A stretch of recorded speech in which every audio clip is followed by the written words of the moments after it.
Nahuli kam ang pagnanakaw sa isang simbahan sa Pangasinan. Nakunan din ng video ang pananalisi ng isang lalaki na panggap na customer ng tindahan sa Quezon City.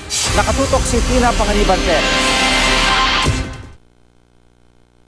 Sa kuha ng CCTV sa bahay sa harapan ng simbahan sa Villasis, Pangasinan, makikita ang lalaking tila nabibigatan sa binubuhat. Ang mga dala pala ng lalaki, 2 flat screen TV na ninakaw umano niya mula sa simbahan. Sa isa pang kuha ng CCTV, ikinarga ng suspect ang mga TV sa isang tricycle sa tumakas. Aabot sa 50,000 piso ang halaga ng mga natangay na TV na ginagamit pa naman tuwing may misa. Sa Barangay Commonwealth, Quezon City, huli ka man lalaki nagkunwaring customer para masalisihan ang tindera ng prutas.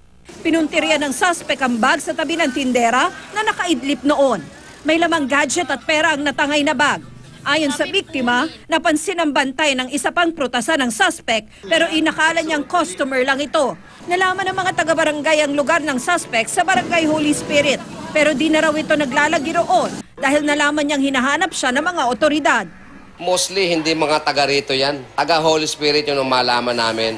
Hinahanap nga namin yung tao at nakipag-coordinate na rin tayo dyan sa Holy Spirit, patuloy pa rin yung paghahanap. Napag-alaman ding sangkot daw sa droga ang suspect. Tina Panganiban Perez, Nakatutok, 24 Oras.